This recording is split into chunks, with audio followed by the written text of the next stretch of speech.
with one of our trailers.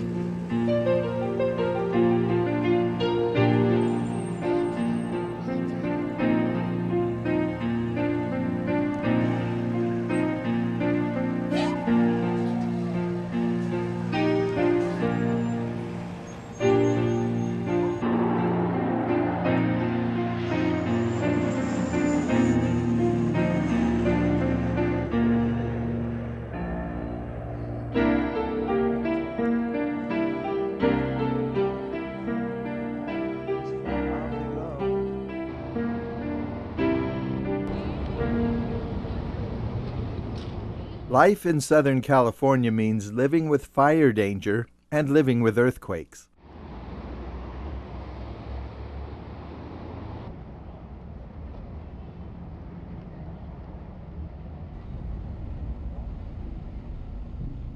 It is important to know what to do if we experience one of these emergencies while we are in the church building. Panic, due to lack of practical and emotional preparation, is the number one cause of injury in emergencies of all kinds. It is vital that every leader, every adult, and every capable youth consciously decide and rehearse in advance what we will do and what personality traits we will exhibit in an emergency. If ye are prepared, ye shall not panic. In the event of an earthquake, the most likely causes of injury are panic, leaving the building as loose clay tiles fall from the roof, and falling interior debris such as ceiling tiles, televisions, mobile chalkboards, and so forth.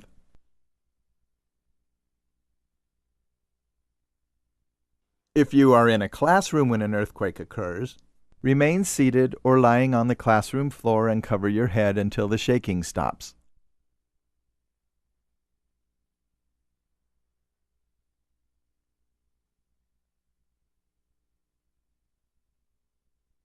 Move yourself and children away from windows.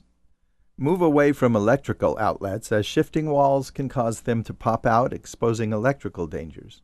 Power surge may also cause injury from electrical outlets and lighting fixtures. Leave closed doors closed and leave open doors open. Stay away from doorways. Swinging doors and bursting door jambs can cause injuries.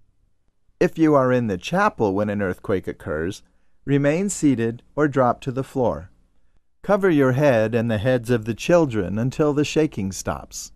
Do not attempt to leave the chapel or the building until directed by a priesthood leader or you are absolutely sure it is safe to leave the building.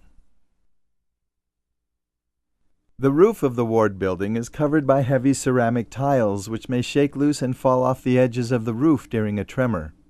Also, falling light posts and electrical wires may be hazards outdoors. Unless absolutely necessary, remain in the classroom and stay in the building until directed by a priesthood leader, auxiliary leader, or other appropriate authority. If you are outside during an earthquake, be alert but do not enter the building. Our ward building is located in a high fire danger area. Many precautions have been taken to minimize fire risk. By order of the fire marshal, all interior doors are self-closing. Especially when the building is unoccupied, all interior doors need to be closed to protect firefighters and to slow the spread of a fire. Do not leave doors propped open. There are fire alarms at every exit of the ward building and at various other points in the building. Become familiar with them.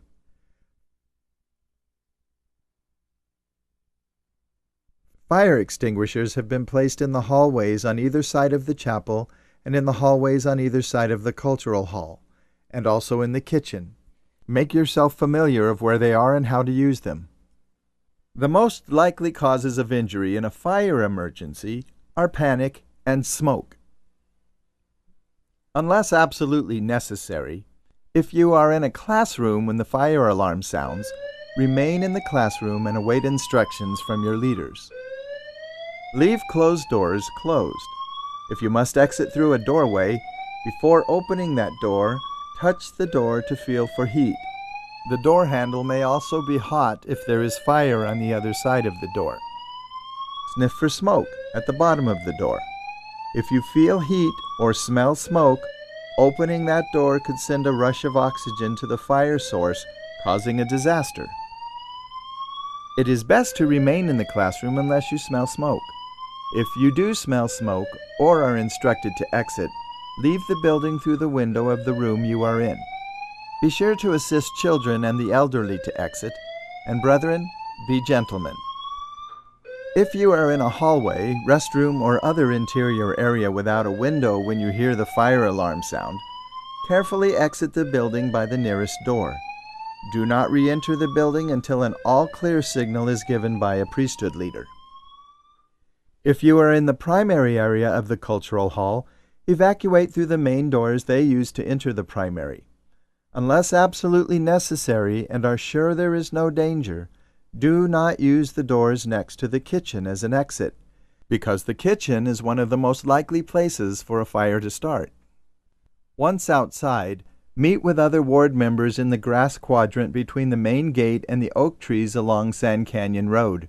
Remain there to ensure a full accounting of all ward members.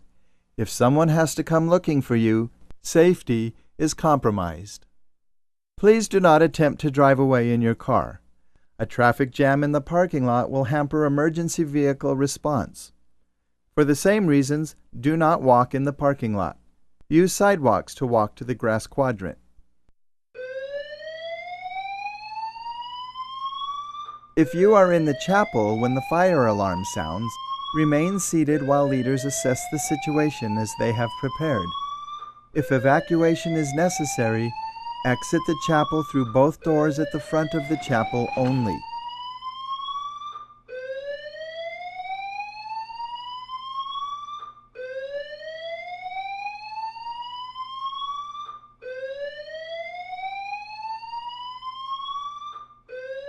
Meet at the grass quadrant for safety and accounting. Some of the most likely places for a fire to start are in any of the 4 mechanical rooms and in the kitchen. Priesthood leaders have been trained to check and inspect these places in an emergency. Please stay away from the mechanical rooms and the kitchen. The telephones in the bishop and clerk's office, as well as the foyer phone, should only be used for communications to and from emergency response personnel. Use cell phones for personal calls. If evacuation orders are given by the fire department due to an approaching brush fire, retrieve your children from primary and nursery and exit the parking lot in an orderly manner. Execute only right turns onto Sand Canyon Road unless the fire department tells us differently. Priesthood leaders will check for stragglers in every room. They will clear and secure the building. Unless your help is asked for by the bishopric, please exit the building and join your family to leave the premises.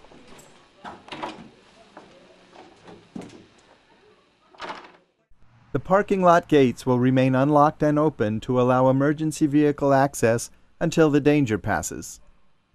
In family council, develop a family plan of action for all emergency scenarios.